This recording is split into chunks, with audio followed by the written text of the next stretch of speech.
สวัสดีจ้าพี่น้องเข้ามาพี่น้องเข้ามาพูดคุยกันบัดนี้ค่อยเมามัดพี่น้องมื้อนี้ฮะ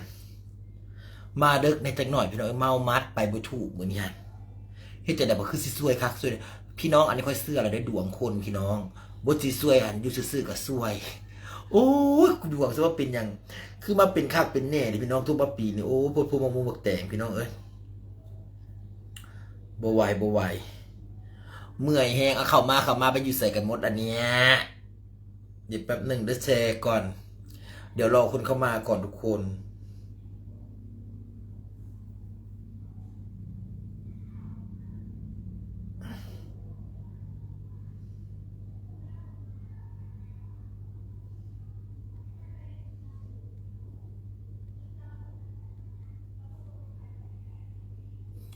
เขาโอ้ยคนไปทางไหนหมดน้องพี่น้องน้องบัดนี้เนาะสวัสดีจ้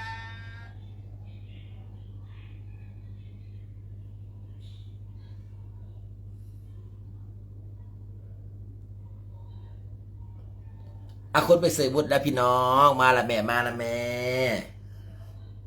เดี๋ยวรอคนเข้ามาก่อนเดี๋ยวรอคนเข้ามาก่อนค่ะทุกคนค่ะเมื่อนี้เมามัดพี่น้องเพิ่งไปเคลียร์กับหมู่มาไปเคลียร์อยู่ที่บ้านเขาทุกคนค่ะเขาขับรถกลับมาส่งเขาด่าอีกเขาค่อนข้างที่จะไม่โอเคเขาบอกข่อยกับจักซิว่าใดๆเขาก็ดีกันกับแม่นความเขาพี่น้องไม่แปลกใจที่เขาจะไม่โอเค เพราะว่าค่อยฮะสั่งกิโลแล้วค่อยถ่ายรูปส่งไปให้เขาตอนตอนปลายเดือน5เกือบเดือน6เขาว่าเขาสีมาเอาของเขาก็เลยสั่งให้เขาเลยว่าช่างให้หน่อยว่ากี่กิโลนะก็เลยสั่งให้เขาแบบเนี้ยพอสั่งเสร็จปุ๊บแบบนี้ก็ถ่ายรูปส่งให้เขาเมื่อนี้หันคุยโทรศัพท์กันก็เลยว่าเมื่อไหร่มึงจะมาเอาของมึงค่อยดีละเป็นฝ่ายเว้าอีกพี่น้องขออนุญาตไปเธอขอมันคือแปลกๆเขาก็เลยว่าอย่างสี่เออเขาก็เลยถามว่าที่ช่างให้รอบก่อนนะกี่กิโลเขาก็บอกว่า46กว่ามึงมีหลักฐานไหมมันใช่เหรอ46เขาจำบ่ได้เขาก็เลยบอกว่ามีสิเออเขาก็เลยบอกว่ามีสิเออเขาก็เลยว่าไหนส่งมาให้ดูหน่อยเขาก็เลยส่งไม่ค่อยเมืองบ่เนี่ยวันที่31 เดือน 5ค่อยสร้างแล้วค่อยส่งไปให้เขาแล้ววันนี้เขาเลยลูกน้องมาเอาตาสร้างมาสร้างบ่เนี่ยเรือ36 กิโลตอนสั่งให้หมู่46ซึ่งเขาได้รับข้อมูลไปแล้ว46 กิโลแล้วอยู่ๆวันนี้นำมาชั่งเหลือ36ไปเลยแซ่เขายอมรับไปนี่เขาก็บ่ยอมรับเขาก็บอกว่าคือคือเขาส่งรูปไปแล้วอยู่ๆสิบอกว่าของหายวันนี้เขาก็เลยบอกว่าให้ค่อยนี่ไปเคลียร์กับนนโรงงานมันเป็นไผไปบ่ได้นอกจากคนในโรงงานบัดนี้ค่อยก็เลยบ่ปากค่อยก็คิดบ่ออกค่อยก็แต่ค่อยหันตัวค่อยเองนะค่อยเสียความรู้สึกหลายพี่น้องเพราะว่าสิ่งของสิ่งมีไม่กี่คนที่ก็บอกว่ามันคืออย่างแล้วของตัวนี้ไม่มีใครรู้ว่าคืออะไรเพราะกล่องอ่ะมันถูกปิดค่อยก็บ่รู้คือการว่ากล้องนี่ถูกเปิดได้แบบแต่คือไม่สนใจแล้วมันเหมือนไม่มีใครรู้นะว่ากล้องตัวนี้มันคืออย่างก็เก็บไว้เดี๋ยวก็ตูดไปตูดมาค่อยก็ตีที่ไปที่มาตูดไปตูดมาอัน4 กล้องอันนี้แต่สร้างไว้บ่สร้างแล้ว46 กิโลแล้วมามื้อนี้บัดนี้เหี่ยไป10 กิโลแล้วหายไป10 กิโลบัดนี้มันบ่แม่นว่าเหี่ยไปในกล้องเดียวบัดนี้มันกระจายเอา4 กล่องซึ่งโจรถ้าเกิดว่าคนรีบขโมยอันนี้ข่อยวิเคราะห์นะตามสิ่งที่เห็นและตามเนื้อผ้าและตามเหตุการณ์ที่เกิดขึ้นที่เรานั่งวิเคราะห์วันนี้ว่าของหายถ้าโจรขโมยหรือว่าคุณมีเวลาแค่นิดเดียวนะ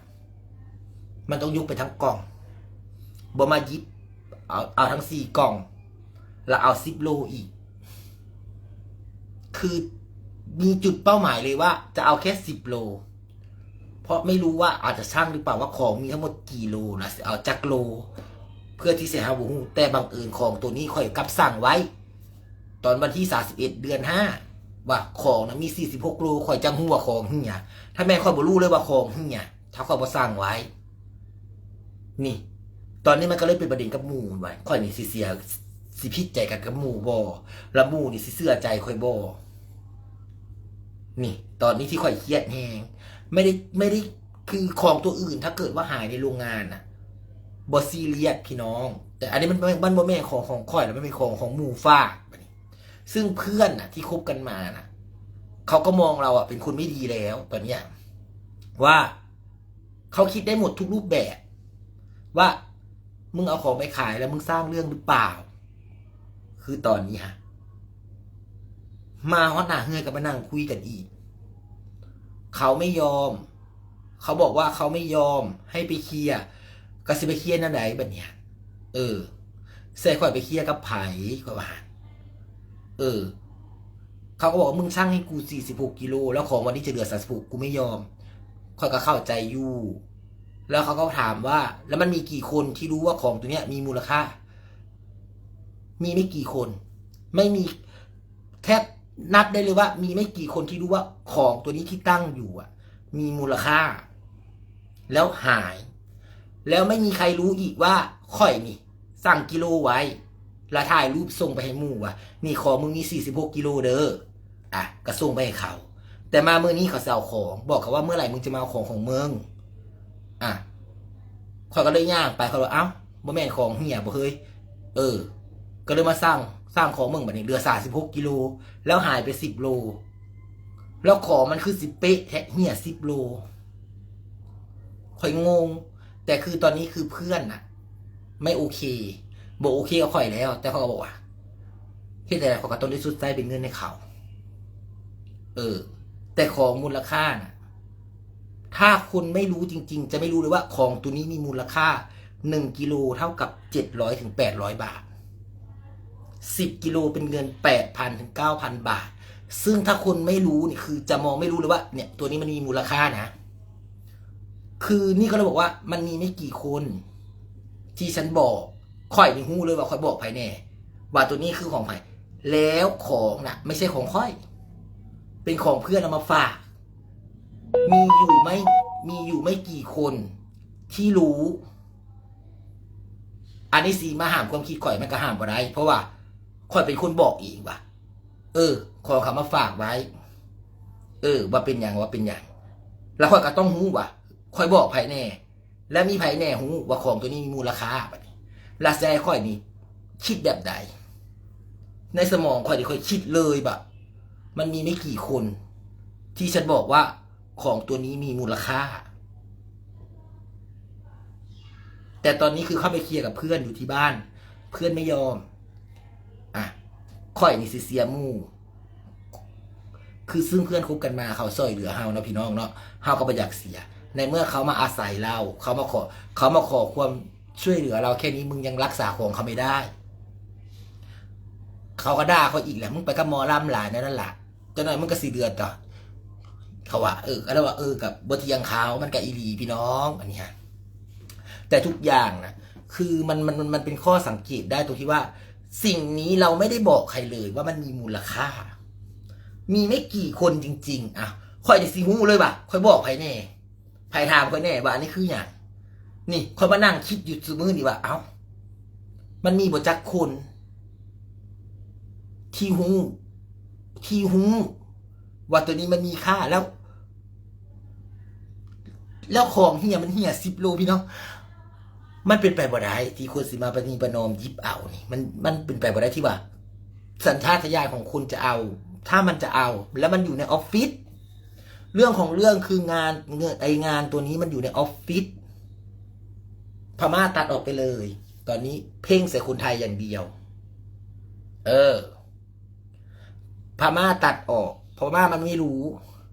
แค่เหล็กนะมันไม่มาเอาหรอกอยู่ในออฟฟิศนะเพราะมันไม่รู้หรอกว่าของตัวนี้มีมูลค่าเพราะมันดูมันคือเหล็กมันดูไม่ออกหรอกว่าตัวนี้คือคาร์บายเหล็กเกรดหรือเหล็กไม่เกรดมันไม่รู้แต่เหล็กตัวนี้คือกิโลหนึ่ง700 ถึง 800 บาทพี่น้อง2 ตัวกับ700แล้วมาคำนวณกันด้วยว่าของที่หายไปกี่ตัวประมาณ20 ตัว นั่งคำนวณกันว่าเนี่ยหายไป10 โลนี่กี่ตัว20 ตัว แล้ว20 ตัวนี่คือกระจิตมากน้ำหนัก10 กิโลถูกด่าทั้งขึ้นทั้งร้องแหวเขาตาหน้าว่าเป็นโจรแล้วแหวนั่งเฝ้ากล้องอยู่เสมอกลายเป็นโจรโอ้ยกูไม่เกียดอียังก็บ่ได้นำข่าวสู่นั่งเฝ้าให้ไปในคลองเขาเฮียก็ต้องมานั่งรับผิดชอบโอ้ยอุกอ่างพี่น้องดวงสมาซวยคักซวยแน่แท้อย่าว่าซ้ำคักซ้ำแน่ข่อยนี่เครียดแหงเครียดกับคนไกลตู่ข่อยลูกน้องข่อยนี่เป็นอย่างคือบ่เห็นถึงความลำบากข่อยบ่เห็นถึงอีหยังข่อยล่ะคือเฮ็ดคักเฮ็ดแน่นะพี่น้องบัดนี้ข่อยคิดได้หมดทุกอย่างเลยไผสิมาว่าก็อย่าไผบ่ได้อยู่ในสถานการณ์แบบข่อยบ่รู้ว่าข่อยนี่เป็นแบบใดทุกปัญหาทุกเรื่องราวเราพยายามเคลียร์สิ่งที่เกิดขึ้นเราพยายามทำเราพยายามจัดการให้มันเดินก้าวผ่านไปได้แต่เหมือนเราถูกซ้ำพี่น้องเขาก็เลยว่าโอ้ตายห่าแล้วบัดนี้เป็นแล้วนี่หมู่เมื่อกี้นี่มากกระทั่งได้พี่น้องถึงอายถึงอภัยนั่งคุยกันมันซะแบบใดเป็นคำบ่ยอมนั่งคุยกันแบบนี้ก็ต้องบอกว่าถ้าทางที่ดีก็คือเฮาก็ต้องชดใช้เงินให้เขาถ้าเฮาปฏิเสธว่าของเฮียแล้วมึงมาฝากกูแบบนี้มันก็สิมึงบ่ดีพี่น้องมันดูไม่ดีเขาก็สิว่าเฮานี่สร้างเรื่องขึ้นมาเอาของเขาไปขายแล้วมาตัวเอาของเฮียเรื่องนี้เฮ็ดให้ข่อยนี่ตึ๊บต่ำเข้ามาหัวใจข่อยเลยเครียดอย่างคักไปบ้าไปบ่ถูกเซพี่น้องเอ้ยพ่อปานอันถูกมัดถูกซ้ายถูกขวาเลยเซเลยคนไม่ได้เขามานั่งมึงเอาโบแล้วก็แปลกพี่น้อง100 ปี 1,000 ปีบ่เคยโทรคุยหมู่ก็บ่เคยโทรมาถามมื้อนี้โทรมาถามเขาก็เลยถามว่าไอ้รอบก่อนกูสั่งให้มึงกี่โลฮึเพราะว่าแล้วเสื้อบอกคนที่เอาของตัวนี้ไปนี่ไม่คิดไม่ฝันว่าค่อยสั่งกิโลไว้ตัวนี้ฮะแล้วค่อยส่งไลน์ให้หมู่ค่อยว่าของมึงฝากกูไว้สำนี้เด้อขอยกระถ่ายรูปไปเขาบัดนี้มันก็มีหลักฐานตอนวันที่31 เดือน 5นะว่า46 กิโลแล้วคนที่เขาเอาน่ะเขาไม่คิดไม่ฝันอยู่แล้วว่ามันบ่สร้างดอก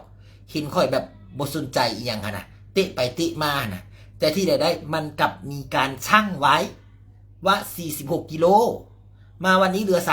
36เพราะฉะนั้นเหตุการณ์นี้ใครจะคิดยังไงเราไม่สนแต่เราคือรู้ว่าของเราหายแต่จะเป็นใครเอาเราไม่รู้แต่เราสงสัยมีเพราะมีไม่กี่คนที่รู้ว่าสิ่งของตัวนี้มีมูลค่า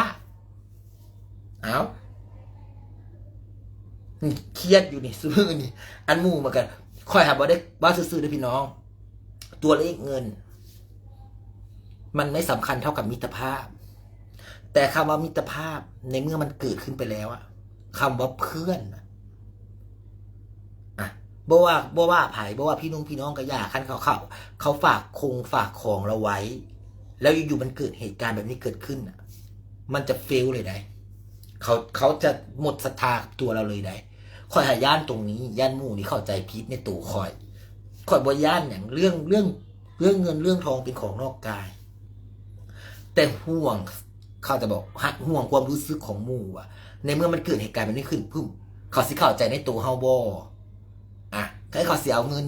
เอาทองเอาเป็นอย่างเขาสดใสให้ได้แต่สิ่งที่มันเกิดขึ้นแล้วมันไม่เกิดนี่ถ้าเกิดเขามองว่ามึงรักของกูไปขายแล้วมึงมาบอกว่าของมึงเฮียว่าของเฮียบัดนี้ค่อยสิเป็นแบบใดมันได้ใส่ตาหมู่บัดนี้เอาเขาบ่ได้ซีเรียสเลยเรื่องเงินเรื่องทองนี่พี่น้องค่อยซีเรียสความรู้สึกของหมู่ที่คบกันมาแต่จักปีแล้วมันมาเกิดเหตุการณ์แบบนี้เกิดขึ้นแล้วลูกน้องหรือว่าคนที่เอาไปนี่กันเลวไผ่กระยาขั้นเอาของตัวนี้ไปนี่เลวแล้วก็ต่ำทั้งที่รู้อยู่แก่ใจบอกว่าแม่งของข่อยสิเอาไปเฮ็ดหยังของเขามาฝากบ่รู้บอกว่าถ้ามันเกิดเรื่องขึ้นมาปุ๊บนี่ข่อยสิลำบากสักขนาดใดมันเป็นไผ่บ่ได้เป็นคนในโรงงานเท่านั้นแต่สิเป็นไผ่เท่านั้นเองตอนนี้มันเป็นใครไม่ได้สิมาบอกว่าคนนอกโรงงานโจรปล้นโรงงานโจรมันเป็นไปไม่ได้บรรจงอ่าวสั่งกิโลอ่าวพี่น้องดูรู้เลยถ้าโจรมันสิมานั่งบรรจงอ่าวบอกพี่น้องค่อยถามอันนี้ค่อยถามมันยกไปหมดแล้วมันบ่มานับแบ่งเอาดอกพี่น้อง คนใกล้ตัวคอยบอกเลยว่าคนใกล้ตัวเท่านั้น เรื่องนี้ไปเคลียร์กับเขาตั้งแต่1 ทุ่มพี่น้องไปเคลียร์แล้วเขาบอกมันเป็นแบบใดเฮาก็เล่าให้เขาฟังคือซึ่งเขารับไม่ได้ เขาบอกว่าเขารับไม่ได้ มันเป็นแบบนี้แบบ คือข่อยกับจักสิว่าแบบใดพี่น้องข่าวบัดซอยเรือห้าวไปกูช่วยเหลือมึงสิ่งแค่นี้มันเกิดขึ้นได้ยังไงปากบอกมันจุกอยู่ในอกพี่น้องบัดนี้มันจุกอยู่ในอกบัดนี้ซีแบบใดบัดนี้เอาข่อยหูว่ามันมีบ่จักคนหูเลยพี่น้องเอามีบ่จักคนที่หูว่าของตัวนี้มีค่ารู้เลยว่าสิ่งของตัวนี้มีค่านะมีกี่คนเพราะคนอื่นมองนะคือถือเป็นเศษเหล็กธรรมดา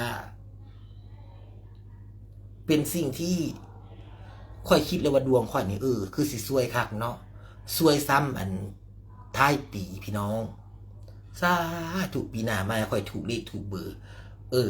ถูกรางวัลที่1แล้วไหมเนาะว่าคือซวยคักซวยแน่แต่สู้ว่า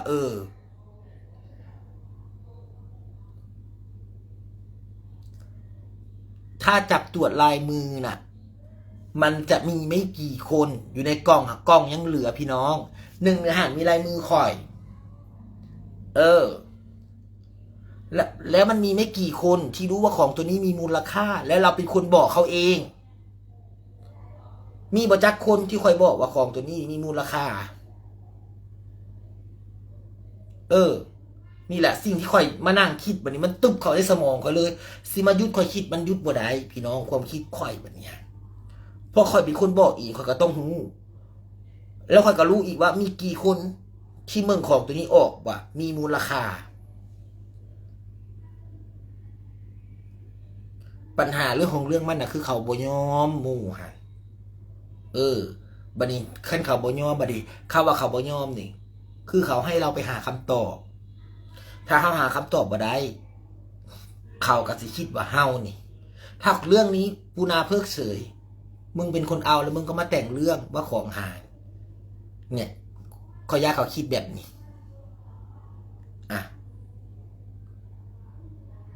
เรื่องของเรื่องมันที่จริงมันเป็นเรื่องเล็กๆถ้าเป็นของข่อยที่อยากพูดข่อยจบ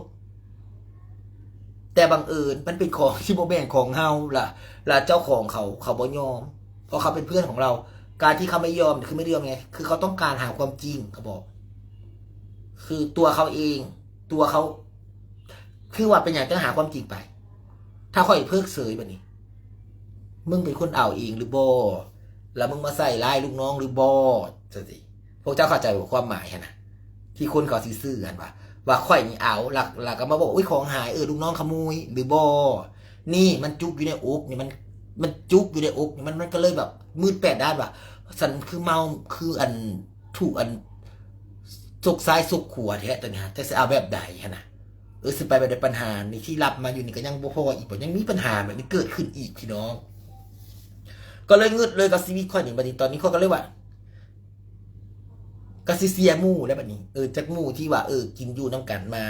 หักแพงกันบัดนี้เขากะสิระแคะระคายได้พี่น้องประวัติบ่มีบัดนี้เครี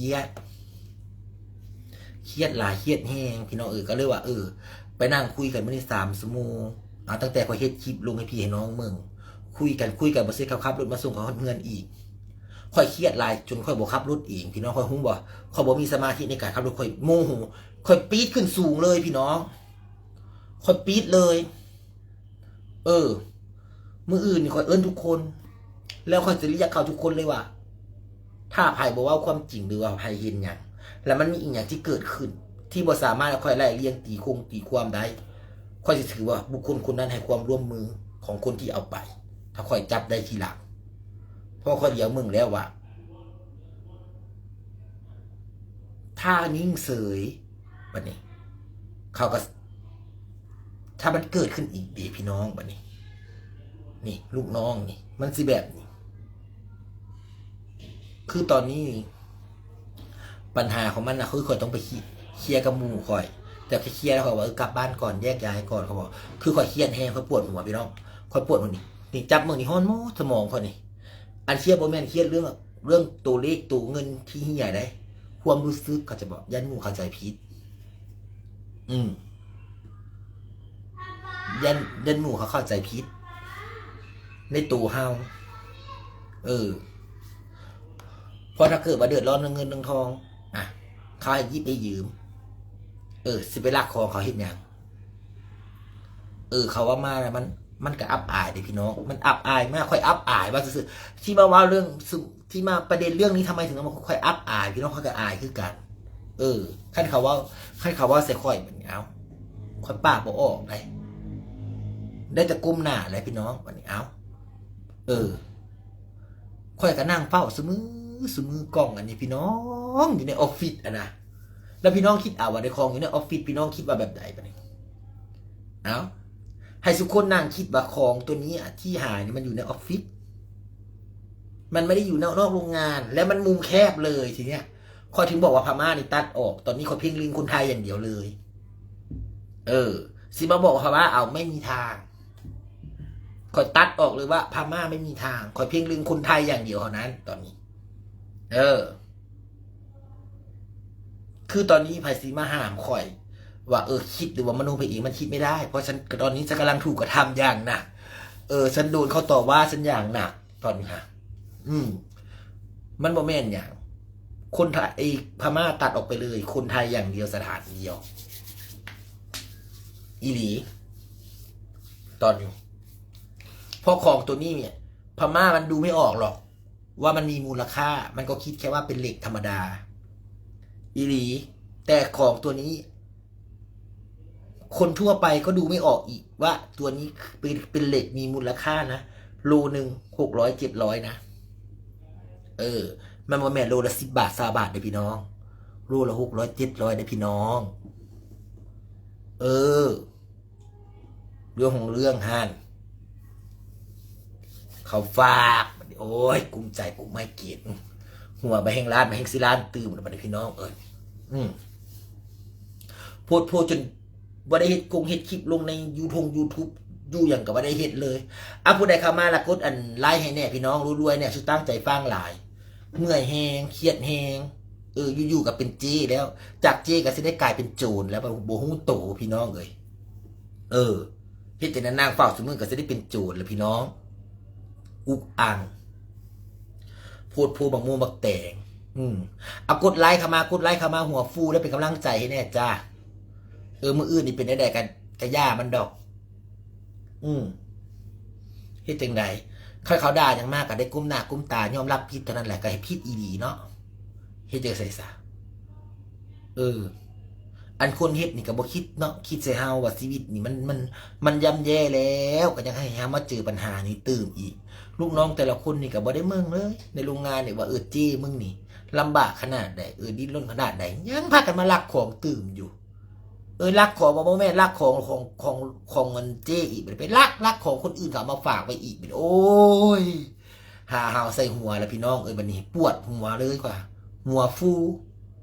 โพดบักม่วงบักแตง100 ปี1,000 ปีก็บ่ถามอันนั้นก็ดีเฮ็ดจังได๋จะมาถามมึงนี่แบบว่าเอามาสั่งกิโลมึงนี่บ่ได้เฮีย10 โลบ่ได้โอ้ไม้เกณฑ์หรือหัวฟูก็ดีพี่น้องไปบ่ถูกเงินน่ะบ่เสียดายดอกแต่ความรู้สึกของหมู่ที่สิคิดกับเฮามันสิแบบใดล่ะบัดนี้คิดเอา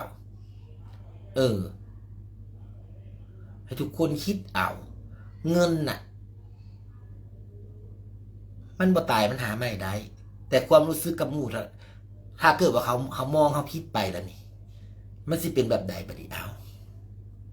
คนเฮ็ดนี่ก็เฮ็ดโพดเฮ็ดโพค่อยเครียดอีดีพี่น้องค่อยโมโหอีดีว่าเป็นอย่างคือมาเฮ็ดซะค่อยคักแท้นะลูกน้องกันดิคือบ่ฮักคือบ่แพงค่อยนี่พี่น้องมันบ่แม่นว่านะซ้ำคักซ้ำแน่คือสิซ้ำคักซ้ำแน่แท้ก็ตะโดนโควิดมันนี่ก็ถึงเมามัดอยู่พี่น้องเซอยู่มาเจอแบบนี้อีกบัดนี้โอ้ยโพดพูมักโมมักแตงคอเครียดมันนี่คอระบายเครียดแห้งมันเนี่ยเขาด่าอยู่หน้าบ้านนี่เขาวากอยู่คุยกันได้ตะก้มหน้าอะไรให้ได้สัก เขาฝากไว้ของเขาเฮียดิสัตเจ้าของก็เป็นคนสร้างให้เขาเองเนาะ46 กิโลเจ้าของเป็นคนถ่ายรูปไปเองบัดนี้46 โลมาฮอดมื้อนี้มันคือสิว่า36เพราะว่ามันลิเกพอบัดนี้เขาคือสิเสื้อคอยบัดนี้หาดนี่แหละมันประเด็นของข่อยก็เลยเครียดเลยไม่เกลียดป้าบ่ออกเสียงเขาบ่ออกจักคำจนต่อรักฐานพี่น้องข่อยก็เลยวันไหนมึงส่งมาดูไม่ใช่36 กิโลแล้วมึงส่งมาดูเขาส่งรูปมา46 กิโลป้าบอกเลยข่อยเครียดเลยข่อยเอ้ามันไปสายแล้วก็ไม่คิดไม่ฝันเลยพี่น้องข่อยบอกคิดบอกฝันว่าสิมีคนรักของตัวนี้ของข่อยเพราะมันโมเมนต์ของข่อยนะแล้วเขาก็บอกคิดบอกฝันอีกว่าสิมีคนมารักของข่อยเพราะของมันโมเมนต์ของข่อยแล้วคนที่รู้ว่าของตัวนี้มีมูลค่าเนี่ยกับบอกกี่คนมาเนี่ยเอาพี่น้องคิดเอา10 กิโลนี่ว่ามันเยอะไหมไม่เยอะแต่ของมันกลับมีมูลค่าปฏิหารมันก็เลยกลายเป็นเมืองคือหลายพี่น้องเข้าใจบอกปฏิหารนี่แหละเรื่องของเรื่องมันเป็นแบบนี้คันบัตรเล็กพี่น้องบัดนี้โล11 บาทบัดนี้สิได้เงิน7,000 8,000นี่จะต้องรักเท่าไหร่บัดนี้700 โลได้แม่นบอก10จะได้7,000นะ700 โลแต่นี่รัก10 โลพี่น้องได้7,000เอามันต่างกันบัดนี้พี่น้องเรื่องหัดเพื่อจะได้เงิน7,000 บาทเราต้องไปลักเล็กเจาะ700 โลจะเอารถ10 ล้อผมมาขุนบัดนี้แต่อันนี้มันต้องรถ10 ล้อพี่น้องหิ้วออกไปเลย10 โลหันนี่แหละปัญหามันคือตรงนี้แหละนี่ก็ถึงบอกไงว่าไม่สงสัยพม่าเลยงานนี้พม่าคือตัดออกไม่ใช่จุดเพ่งเล็งแต่เพ่งเล็งคือคนไทยแล้วคนไทยก็มีไม่กี่คนที่รู้ว่าสิ่งของนี้มีมูลค่าคือช้อยมันง่ายมากพี่น้องช้อยและจูดนี่คือง่ายมากเลยว่าถ้าของหายใครที่คือช้อยเนี่ยเขามานั่งตัดออกเหลือบอกจักคนสิมายุดความคิดข่อยยุดบ่ได้เพราะของข่อยเฮียไผสิบอกว่าใส่ร้ายเขาไม่ได้ใส่ร้ายเขาไม่ได้ซื่อไผแต่ข่อยคิดได้อยู่ในใจข่อยว่าข่อยสิคิดเป็นไผเพราะข่อยตัดช้อยออกมามันเหลือบอกกี่คนอีหลีช้อยนี่เพราะสิ่งของตัวนี้มันถ้าเป็นคนที่ไม่รู้จริงๆจะไม่รู้ว่าสิ่งของตัวนี้มีมูลค่าช้อยมันตัดง่ายมากเลยคือของตัวอื่นหายจับยากแต่ถ้าเกิดว่าของตัวนี้หายช้อยเหลือแค่บอกกี่คนหายอีหลีบ่หายอีหลีแต่ถ้าเกิดว่าผู้ใดบ่เอาบ่ต้องเดือดร้อนแต่ถ้าเกิดว่าคนเอาก็ให้ฮู้ว่า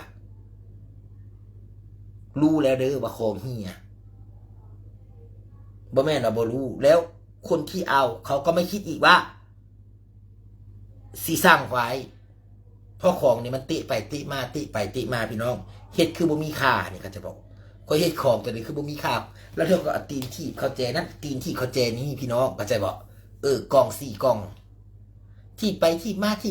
น่ะเดี๋ยวแจนั่นเขาออฟฟิศเดี๋ยวแจนี่หลังออฟฟิศก่อนหน้านั้นมันอยู่หลังตู้ทำงานคอยเป็นเขาก็เลยเลื่อนออกมาอยู่ทางหม่องนี้แบบ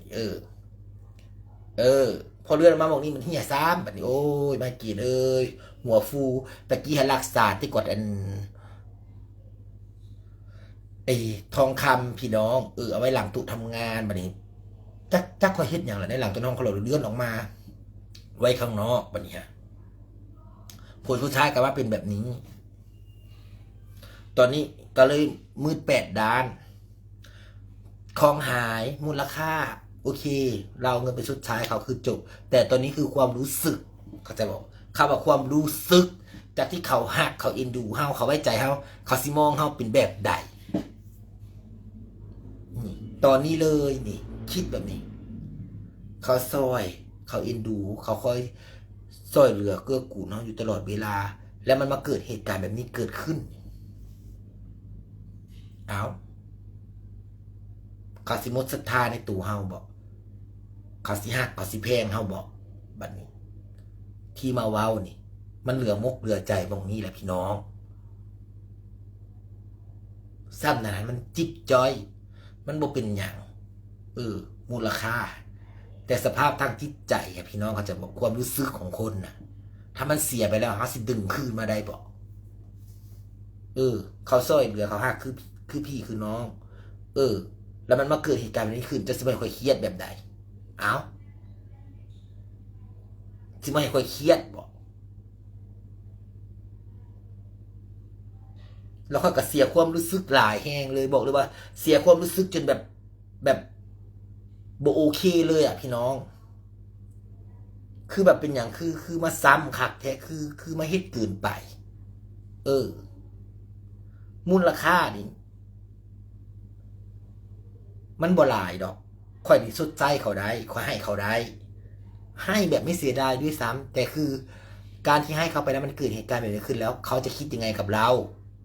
อันคนที่เขาเป็นเจ้าของฮะเอาเขาสิคิดแบบใดเขาสิฮู้บ่ในใจเขาสิเชื่อมั่นในตัวเขาบ่ปะนี่ของเขามีอ่ะอันคนเอามันก็พูดพูมึงเอาของกูบ่ว่าเลยนะคะว่ามึงเอาของเขามาฝากกูนี่แม่ว่าปะนี่โอ้ยว่าบ่พี่น้องอันนี้สิเล่าสุฟังแล้วค่อยก็บ่คิดว่าสิ่งของตัวนี้มันสิเฮียเรื่องของเรื่องน่ะค่อยก็จำบ่ได้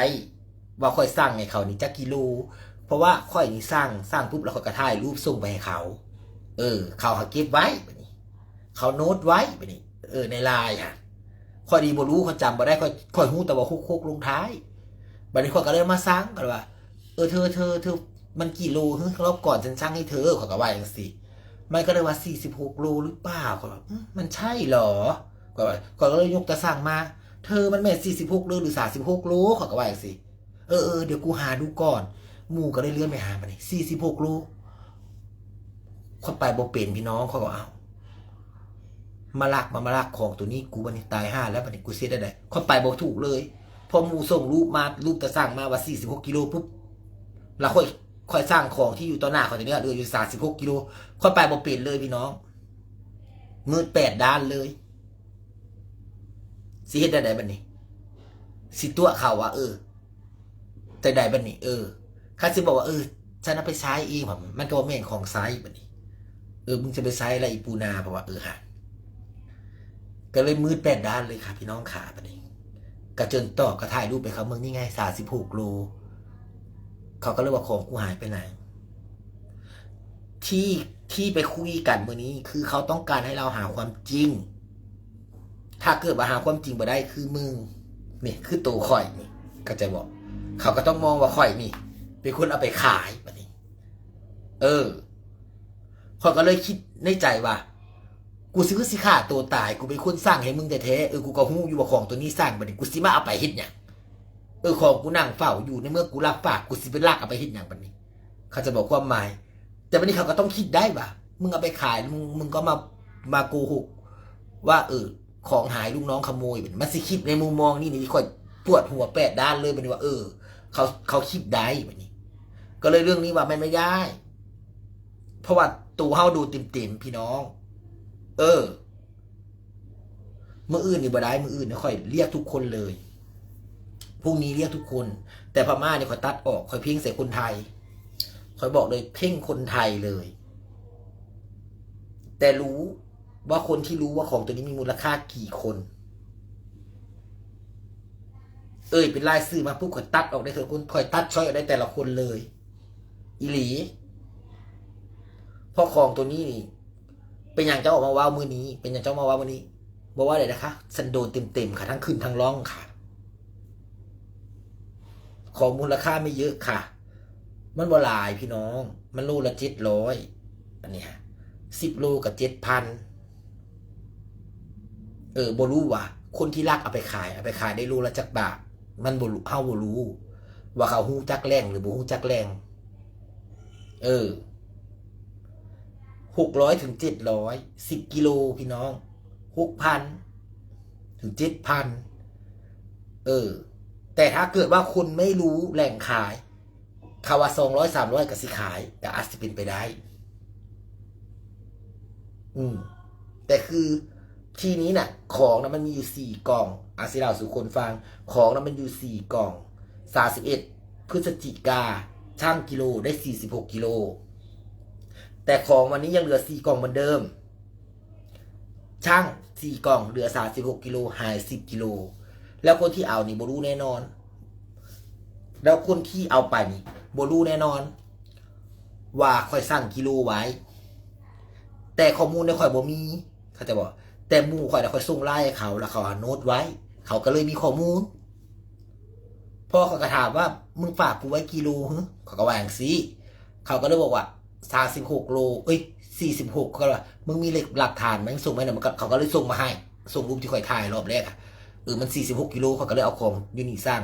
ปุ๊บอ้าวมันคือได้36อ่ะของมันเหี่ยไปเสีย10โลบัดนี้สิบ่ออกมาว้าวบ่ได้ของเหี่ยพี่น้องแล้วถ้าเกิดว่าบ่มีคำว่าหลักฐานเหี่ยแต่ไม่รู้ว่าใครเอาคือตอนนี้ไม่รู้ว่าใครเอาแต่รู้แต่ว่าของหายของฉันหาย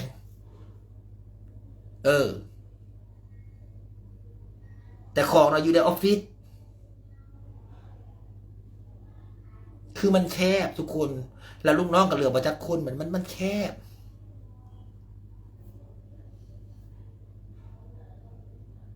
คือใส่มึงรักฐานนะพี่น้องขายอะไรคะขายหอยเหรอ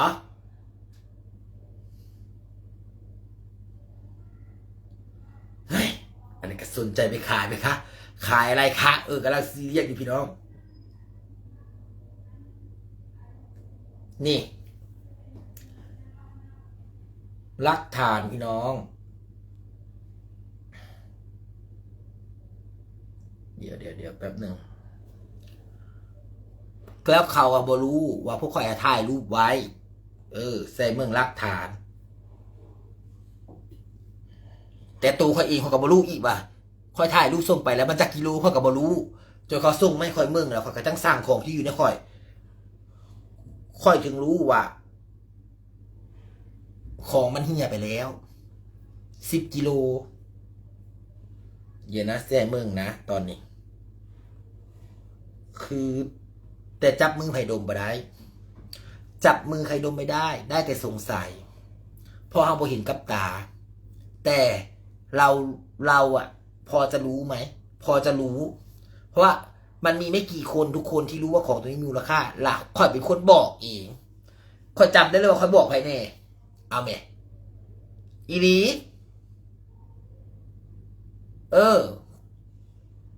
คันซิก้ามาวัดนะค่อยวัดได้ค่อยบอกกี่คนแต่คนที่เอาบอกคิดว่าค่อยนี่สั่งกิโลไว้อย่าใส่มึงนี่อันนี้นี่คือ46กิโลพี่น้อง31นี่เดือน5นี่46กิโลมาเมืองสั่งมื้อนี้บัดนี้พี่น้อง4กล่องคือกันเหลือ36กิโลเมืองเข็มตะสร้างกับฮู้แล้วบ่ได้ปากเปลี่ยนถ้าเรื่องมันไม่เกิดขึ้นเราไม่พูดแต่คนที่เอาเขาก็ไม่คิดว่าเราชั่งกิโลไว้เพราะว่าของนี้มันติไปติมาติไปติมามันวางในออฟฟิศอีกสัตว์ของฝากคือบ่สนใจแต่บังเอิญบัดนี้อาจจะเป็นความโชคซวยของคนที่เอาไปว่าของตัวนี้สั่งกิโลไว้นะเพราะไม่มีใครรู้อันนี้น่ะไม่มีใครรู้ว่าคอยสั่งกิโลบ่มีใครเห็นคอยยกตะสั่งกลับมาในออฟฟิศแล้วเขาก็สั่งของคอยคนเดียวแล้วเขาก็ถ่ายรูปส่งให้หมู่คอยแล้วเขาก็ยกออกมันก็เลยบ่รู้บ่มีใครรู้ในโรงงานว่าคอยสั่งกิโลไว้นะของตัวนี้ฮะมันเป็นแบบนี้เรื่องของเรื่องมันฮะก่อนที่คอยสิมั่นใจว่าของเนี่ยแล้วคนที่เอาไปก็บ่คิดบ่ฝันอีกว่าคอยสั่งกิโลไว้แล้วคนธรรมดาหรือคนทั่วไปก็จะไม่รู้ว่าสิ่งของตัวนี้มีมูลค่าประเด็นของมันเป็นแบบนี้ที่มาที่ไปนี่ค่อยนี่ก็สิบ่รู้ใครขอบ่สั่งเหมือนนี้เขาก็บ่รู้ว่าของเนี่ยข้าขอบ่คุยโทรศัพท์กับหมู่ค่อยเขาบอกเมื่อไหร่มึงจะมาเอาของไปเนี่ยก็เลยว่าก็เลยคิดได้ว่ามึงเอาไปกี่กิโลจักว่าคิดได้พี่น้องก็จะยกไปยกตะสั่งมาสั่ง เออเฮ็ดจังได๋เขาจะว่าลูกน้องกวกมือลูกน้องแบบเพราะว่ายกตาช่างเข้ามาให้เจ๊หน่อยเพราะว่าในออฟฟิศเรือมาสร้างแล้วบัดนี้เรือ36กิโลบัดนี้ก็เลยว่าเอ้ยมึงจำผิดหรือเปล่าก็เลยว่าสิ36กิโลนะกูช่างได้36กิโลอ้าวจริงเหรอหรือว่า36วะหมู่ก็ดีเดี๋ยวกูไปดูไอ้รูปในไลน์ที่มึงส่งให้กูก่อนกันเลยหน่อยอีอีปูมัน46กิโลนะอ้าวตายห่าแล้วใครมาขโมยของกูวะ10โลเขาก็ว่าสิตายมันหายตอนไหนเขาก็ว่าสินี่ประเด็นพี่น้อง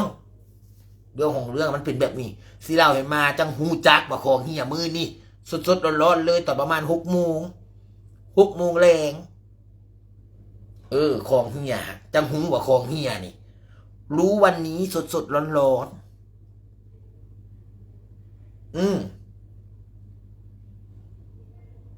แม่พ่อใหญ่กับหัวฟูเลยนี่ไปเคลียร์กับหมู่กับฝูงมาสิมาให้เว้ากับบ่ได้พี่น้องค่อยถามแม่ของเฮียเจ้าของถูกกระทำเจ้าของสิบ่เว้ามันปิดไปบ่ได้ได้พี่น้องมันของเฮียได้แล้วก็อยากฮู้ว่าคนที่เฮ็ดนี่คิดแบบใดหั่นนะคือเฮ็ดอันน่ะบัดนี้อยากฮู้นี่บัดนี้ตอนนี้คืออุกอ่างแฮงเลยว่าเธอรู้บ่ว่าสิ่งที่พวกเธอทำไปนี่เธอกำลังเสียไอ้สันนิเสียหมู่นะเรื่องเงินเรื่องทองน่ะมันน้อย7,000 8,000ตีเป็นมูลค่านี่มันบ่ปานใดแต่เขาจะบอกเขาว่าความรู้สึกระหว่างความรู้สึกของเพื่อนที่จะมองมาหาเราน่ะค่อยความรู้สึกนี่ค่อยถือว่าความรู้สึกนี่สำคัญที่สุดมากกว่าเงินทองพี่น้องเงินทองนี่บ่ตายหาไม่ได้แต่การที่สร้างความรู้สึกและความผูกสัมพันธ์ทำไมตีกับหมู่ได้นี่มันบ่แม่นว่าแค่ใช้เวลาแค่วัน2วันแล้วเราจะมารู้ใจกันเลยกับเพื่อนมันไม่ได้แล้วบรรลุหมู่นี่ซอยเหลือเฮาตลอดนี่พี่น้องซัพพอร์ตเฮามาตลอดเจอปัญหาอย่างลำบากอย่างปากกับเขาบ่เคยปฏิเสธจักคำเขาซอยเหลือเฮาหมดเอาเท่านั้นซอยฉันแน่เท่านี้เขาหาให้เขาซอยแล้วมันสิบ่ให้ข่อยนี่แค่ความรู้สึกหมู่ได้แหละมาเจอเหตุการณ์แบบนี้ถามแน่ถ้าเกิดว่าเดือดร้อนขึ้นมาไปขอความช่วยเหลือจากเขาให้เขามืนขึ้นมาเดี๋ยวสิเป็นแนวใดแบบนี้นี่แหละจุดประสงค์ที่นั่งเครียดนั่งกุ้มหัวฟูอยู่แบบนี้ฮะถ้าเกิดว่าเขามองเราในแง่ลบไปแล้วคือลบไปเลยนะคะ ทุกคนค่ะเอาคืนบ่ได้ค่ะอันคนเฮ็ดนี่ก็บ่รู้ว่าเป็นไผไม่รู้ว่าเป็นใครแต่มันวงแคบแน่นอนแล้วโรงงานมันไม่ได้มีเยอะเหมือนเมื่อก่อน30-40 คนทุกคนมันเหลือแค่ไม่กี่คนแต่พม่าตัดออกคนไทยแน่นอนพอพม่าไม่รู้อิโนอินีหรอกค่ะว่าอันนี้คืออะไรมันไม่แบกสังขารเข้ามาขโมยเอาถึงในออฟฟิศหรอกค่ะถ้ามันจะขโมยเหล็กมันขโมยเอาอยู่ข้างนอกแล้วค่ะใส่กระเป๋าเดินออกไปทุกวันแล้วค่ะอันไหนไม่ขโมยไปเลยนะฮะมันมีความสามารถให้มันทยอยลากกลับไปโลดนะฮะมือละโล2 โล 3 โลมันเอาไปโลดนะฮะอีดีแต่อันนี้มันเป็นของอยู่ในออฟฟิศแล้วมันเป็นของเขาฝากนี่แม่พี่น้องมันเป็นของเขาฝากนี่แม่มันเหลือใจตรงนี้แหละจ้าบัดนี้ฮะอันนี้บ่แม่นสตอรี่เด้อค่ะพี่น้องค่ะเรื่องจริงเกิดขึ้นจริงสดๆร้อนตอน6 โมงแรงค่ะก่อนหน้านั้นก็บ่รู้ดอกข่าวว่าของเฮียจ้ามารู้ตอน6 โมงแรงจ้าแจ็คแม่นผู้ใดเอาก็บ่รู้อีกค่ะเพราะมันจับมือไผ่ดมบ่ได้จ้าแต่มาขอระบายค่ะพี่น้องค่ะเครียดแฮงพอถูกหมู่ด่าค่ะเขากันด่าว่าไปแต่กับหมอลำหลายโอ้ยคันบอกไปกับหมอลำหันเขาคนมันสิเอามันก็จอบเอาพี่น้องก่อนมันบอกเกี่ยวเขาสั่นไปเมืองหมอลำฉันว่าคนมันสิเอามันก็จอบเอาพี่น้องแล้วการเอานี่เขาว่าเอาตะสั่งมาสั่งกิโลเอาเลยการเอารอบนี้นี่10 กิโลนี่คือตั้งใจเอา10 กิโลค่ะตั้งใจเอา10 โลเพราะของมี46 กิโลถ้าจะเอามากกว่านั้นก็กลัวเราจะรู้สิว่าของหายนู่นนี่นั่นแล้วเขาก็ไม่คิดอีกว่าเราช่างไว้เรื่องของเรื่องนะถ้าเกิดว่าข่อยบ่สร้างไว้เขาก็บ่รู้ว่าของเฮียโอเคบ่เก็ตบ่แปลว่าเป็นข้าวข้อของคุณที่เอาไปก็แล้วกันเธอเอาของฉันไป บ่ว่าไผเออ เพราะว่าบ่รู้ว่าไผเอาไป แต่คนที่เอาไปนะจงรู้ว่าของเฮียบ่แม่นว่าบ่สร้างเด้ออันนี้เพราะว่าทุกคนแต่ไม่รู้เลยว่าช่างไว้ทุกคนเพราะว่าค่อยก็บ่ได้สนใจกับมันเนาะกล่องข้อยก็บอกว่าซื่อๆนี่ข้อยก็บ่สนใจอีหลีพี่น้องข้อยก็ที่ไปที่มาน่ะพี่น้องเฮ็ดคือมันบ่มีมูลค่านี่แหมแต่ละคนก็คงสิบ่ฮู้มันคืออีหยังอะนะอีหลีในออฟฟิศเราก็เคลียร์ไปเคลียร์มาอยู่พี่น้องแล้วก็คงสิบ่มีไผคิดไผคาดฝันว่าปูนามันสั่งไว้นะอันน่ะจับมือใครดมได้ไหมจับไม่ได้แต่สงสัยไหมสงสัยเขาจะบอกเขาว่าสงสัยรู้ไหมคุณเอามันกะฟันธงมาได้แล้วน้องบ่เห็นกับสองตาสงสัยบ่สงสัยก็มีบ่กี่คนที่เราสามารถคิดได้นะแต่แค่บอกใบ้ๆไปเลยว่าพม่าตัดทิ้งค่ะคนไทยแน่นอนค่ะอีหลีพี่น้องโรงงานข่อยมีคนบ่นเรืออยู่บ่ฮอด10 คนตัดพม่าออกมาสิเหลือจักคนละพี่น้องบัดนี้อีหลีเพราะว่าบ่แม่นอย่างคือรอบนี้ข่อยเป็นอย่างข่อยจังออกมาว้าวเขาเฮ้ยตายห่าแล้วมันคือเกิดเหตุการณ์แบบนี้เกิดขึ้นซึ่งตัวเองไม่เคยคิดมาก่อนเลยแล้วตัวที่อยากไปมือนี้กับบ่คิดอีกว่าคนที่เอาสิเอาลงได้ไหมอีหลีเอาตัวอื่นไปนี่มันถ้าเอาตัวอื่นไปเนี่ยรู้กับบ่เดือดร้อนแต่พอเอาตัวที่มันโมแม่ของคอยนี่แหละนี่มันเดือดร้อนมันคือว่าไม่ใช่ของโมแม่ของคอยแบบนี้พี่น้องเขาจะบอกมันก็เลยเป็นเรื่องของเรื่องฮะใครเป็นของคอยนี่มันกับโมเป็นอย่างอันมันโมแม่ของคอยนี่มันจะเป็นเรื่องนี่คอยจังเดือดร้อนพี่น้องแบบนี้ทั้งที่เอากูไม่ได้เอากูสิถูกคนอื่นมองว่ากูเป็นโจรบ่ถ้าแม่เจ้าเป็นแบบนี้เจ้าสิอยู่ซื่อบ่มันอยู่บ่ได้เลยพี่น้องถ้าอยู่นิ่งๆปุ๊บถ้าเกิดมึงยอมแล้วมึงเอาแม่นบ่ล่ะเรื่องของเรื่องมันเป็นแบบนี้แหละก็จังกูจะต้องทำอะไรสักอย่างแล้วสัสิมันนิ่งสัสิบอกหมู่ว่ามันเหี่ยไป10 โลยามันดอกมันง่ายไปได้พี่น้องแต่คนที่เขาเป็นเจ้าของเขาบ่คิดแบบนั้นที่หลับแบบนี้ข้อยก็เลยกลายเป็นคนเดือดร้อนพี่น้องแบบนี้ตอนนี้เป็นคือ50-50เพื่อนอาจจะคิดได้คือ1นะแล้วเขาก็มีสิทธิ์คิดอีกนะ1ปูนามึงนั่นแหละเอาไปขายมึงนั่นแหละเอาไปขายแล้วมึงก็บอกว่าของหายเนี่ยเขาคิดได้อีหลีแล้วอีกอย่างหนึ่งที่เขาจะต้องคิดต่อว่าถ้ามึงบริสุทธิ์ใจมึงต้องไปหาความจริงมาเขาจักสิบ่ได้คิดว่าข่อยเป็นคนเอาไปขายและแต่งเรื่องข่อยต้องไปหาความจริงแม่เขานี่มันเป็นแบบนี้แบบนี้ปูนากันเลยคือต้องเดือดร้อนเพื่ออย่างเงินจ่ายไปละหยุดความคิดเขาได้บ่มันหยุดบ่ได้แต่เราต้องพิสูจน์ว่าฉันบ่ได้เอาได้ยิงฉันก็บ่รู้คือกันว่าของมันเหี้ยได้แบบใดนี่ประเด็นที่สิ่งที่ข่อยที่กำลังสิออกมาสื่อพี่น้องฟังว่ามันเป็นแบบนี้ว่าข่อยก็ต้องออกมาพิสูจน์ตัวข่อยว่าเฮ้ยฉันบ่รู้เรื่องได้ว่าของเหี้ยจะมันเหี้ยได้ใดยิงบ่รู้ลูกน้องมึงต้องเป็นคนเอามึงต้องไปดูมึงต้องไปจัดการกระแมนนี่แหละปัญหามันทั้งที่ค่อยกับป้าบ่ออกพี่น้องเขาคิดบ่ออกพี่น้องเขาค่อยอุกอ่างแห้งพี่น้องตอนนี้เขาอุกอ่างแห้งหัวเขาดิฟูมดตอนนี้ค่อยหวาดระแวงไปหมดเลยคนใกล้ตัวค่อยบอกว่าคนใกล้ตัวบอกว่าผู้ใดค่อยมองทุกคนในแง่ลบหมดเลยตอนนี้แบบค่อยหวาดระแวงหมดเลยพี่น้องอีหลีคือเฮ็ดใจกูคาแท้สูฮะนะ ข้อยก็เลยแบบ มองทุกคนนี่แบบในแง่ลบเลยพี่น้อง จากที่เรานี่คือแบบพยายามก็ช่างมันกระย่าขาวแบบพยายามไปคือง่ายมาก แต่จนทุกวันนี้จนแบบ เอาคือเฮ็ดเสร็จกูคักแค่ละสูปะนี่ตายปะนี่สันนี้ก็แย่อยู่แล้วชีวิตเป็นยังมาเจอ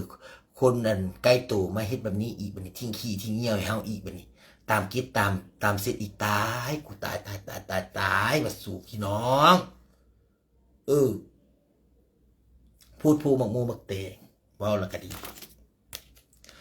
เมื่อยอยากนอน แต่มื้ออื่นนี่สิลูกน้องเป็นรายบุคคลเลย เข้ามาถาม แล้วผู้ใดเห็นอีหยังผิดปกติ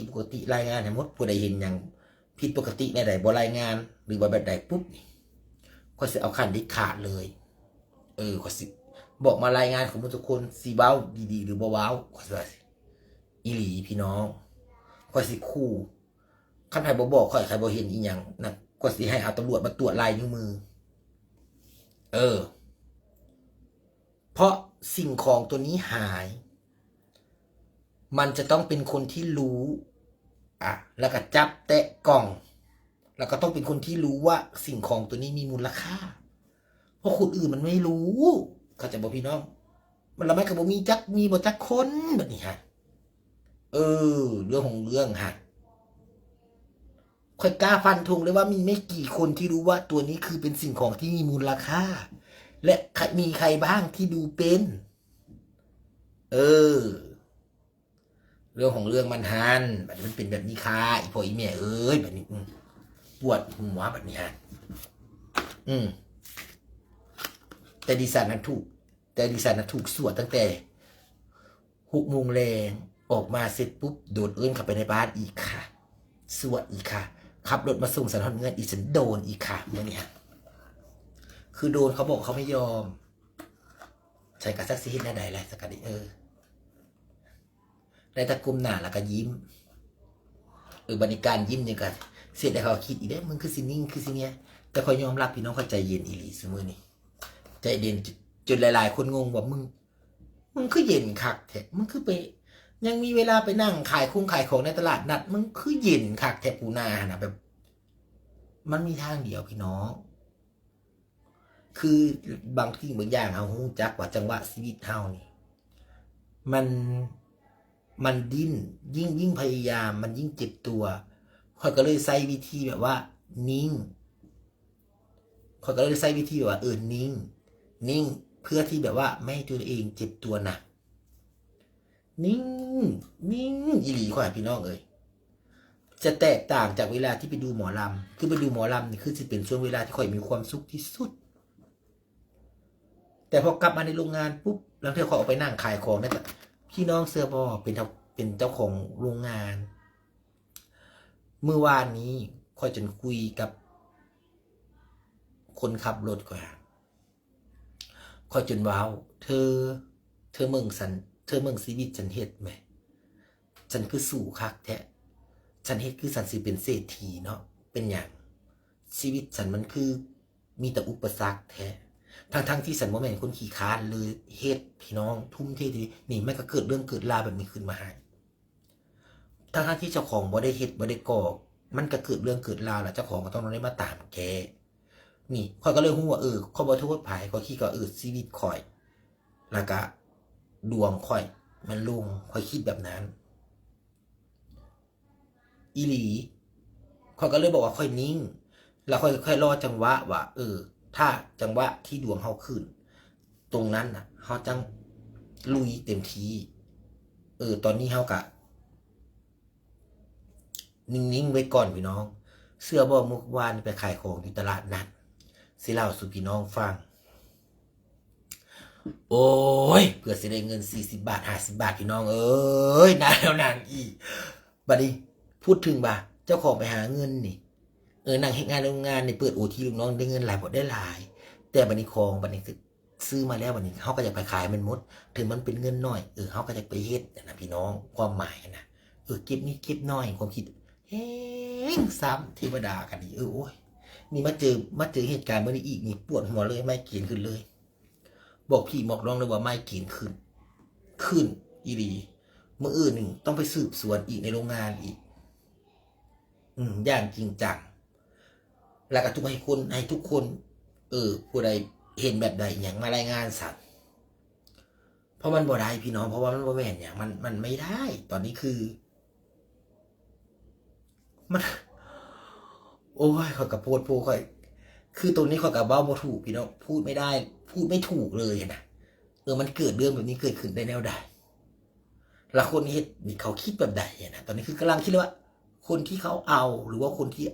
เป็นคนขโมยนี่เขาคิดยังไงนะความว่าขโมยได้เลยเนาะเพราะว่าของมันเหี่ยมันสั่งของมันเหี่ยคนที่เอาไปก็ถือว่าเป็นขโมยว่าขโมยได้เพราะว่ามันบ่แม่นของเฮาอีกนะของเขามาฝากไว้นะแล้วมันเหี่ย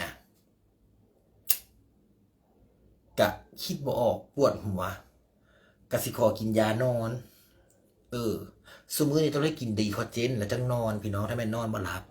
คิดคือเกิดเรื่องมันนี้ปุ๊บก็ต้องคิดนี่บ่แม่นคิดได้กับตัวเลขเงิน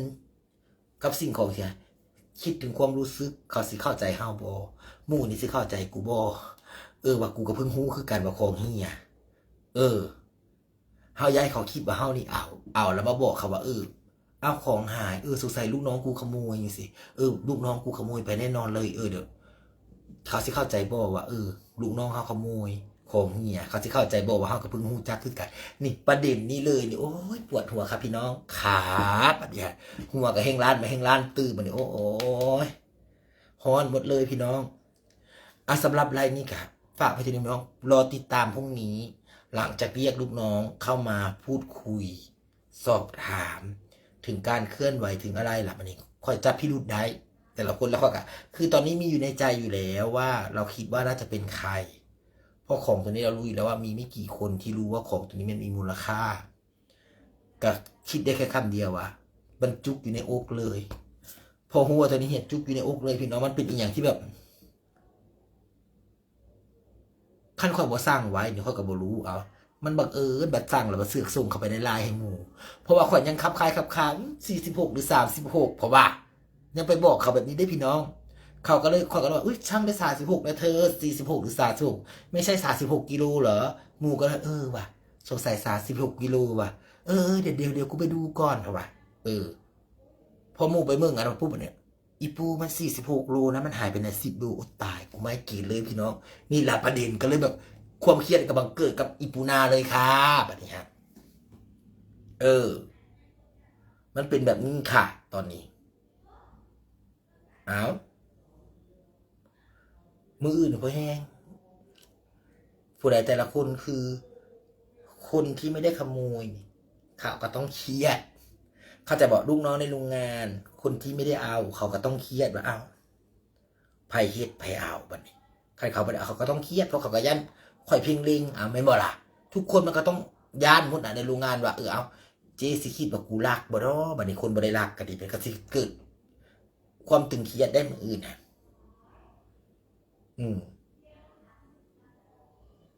แต่เหตุการณ์นี้นี่คือมันคิดออกมาได้ทุกทางทุกคนทุกทางเลยค่ะอ้าวเพราะว่าสวัสดีค่ะกีนมสดเพราะเหตุการณ์นี้มันสามารถเกิดขึ้นได้ทุกทาง ไม่ได้ไปจ้าไปพรุ่งนี้ปล่อยพี่จิ๊ดเดินสายคนเดียวพี่แต่ไปพรุ่งนี้เพราะว่าวันนี้พี่มีปัญหานิดนึงวันนี้มีปัญหานิดนึงก็เลยไม่ได้ไปตอนแรกว่าจะไปอยู่พอดีติดธุระด่วนจ้าสวัสดีจ้าอันสิลงไลฟ์แล้วจะลงไลฟ์แล้วทุกคนไม่ปวดหัวเครียดสิกินยานอนเด้อพี่น้องเด้อแม่จะกินยานอนแต่พรุ่งนี้รู้ละพี่พรุ่งนี้ทำงานใช่พรุ่งนี้ยังทำงานไม่คือเครียดคอยจะกินยานอนแล้วมื้ออื่นก็พยายามใช้สติแล้วก็ไต่ตองกับทุกสิ่งทุกอย่างที่มันเกิดขึ้นเป็นอย่างมันจะเกิดเรื่องแบบนี้เกิดขึ้นในชีวิตคอย ข้อยสิไต่ตองพี่น้องแล้วข้อยก็สิใช้สมาธิอีดีหัวฟูหมดแล้วตอนนี้นะหัวฟูหมดแล้วค่ะพรุ่งเดี๋ยวจะกินยานอนแล้วก็สิไต่ตองแล้วก็สิพยายามนั่งคิดว่ามันเกิดเหตุการณ์แบบนี้เกิดขึ้นในชีวิตข่อยได้แบบใดเพราะหยังเพราะความละรวมตรงใดเพราะความใจดีตรงใดสิมานั่งข้อยสิมานั่งมึงมัด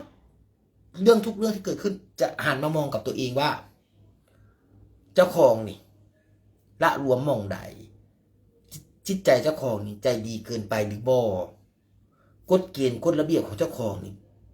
ละรวมเกินไปหรือบ่ข้อยสิมานั่งใครคิดให้หมดทุกอย่างพี่น้องข้อยสิแก้อยู่ในตัวข่อยเรื่องมันผ่านไปได้ผ่านไปเล่าให้พี่น้องฟังผู้ใดเอาขอให้มันชิบหายเว้าในไลฟ์สดเลยพี่น้องชีวิตนี้ขอให้พังพินาศไปเลย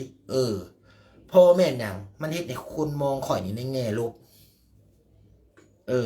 ข่อยต้องได้ไปนั่งคิดคือเรื่องนี้เราต้องพิสูจน์ให้เพื่อนเราเข้าใจในตัวเราผู้ใดเอาคงข่อยไปผู้ใดเอาทุกสิ่งไปขอมันชิบหายพี่น้องเกิดความวิบัติเฮ็ดสิ่งใดก็ให้ทำมาหากินบ่ขึ้นแต่ข่อยบ่รู้ว่าไผเอาได้แค่สงสัยมันก็มีอยู่บ่กี่คนแต่เจ้าของต้องจัดการใหม่บัดนี้ต่อไปนี้ไม่ให้มันมีเหตุการณ์นี้เกิดขึ้นอีกบัดนี้1คำว่าใจดีต้องใหญ่มีบัดนี้คำว่าเด็ดขาดต้องมีคำว่าเข้มงวดต้องมีบัดนี้ต้องจัดการใหม่ทุกอย่างทุกคนค่ะแต่ตอนนี้ขอราตรีสวัสดิ์นะคะพรุ่งนี้มาติดตามผลค่ะมันต้องมีความจริงมันต้องมีอย่างรุดออกมาจากปากไผ่ไปเห็นอย่างมาไผ่ไปหูอย่างมาบอกฉันเดี๋ยวนี้ถ้าแม่พวกเธอโดนถ้าสบารู้ทีหลังมันต้องมีคนพี่ปากล่ะมืออื่นนี่มันเกิดเหตุการณ์สิเกิดขึ้นนี่คอยเสื้อพี่น้องมันต้องมีเท่านี้ฝากพี่น้องไว้สำนี้แหละสวัสดีค่ะ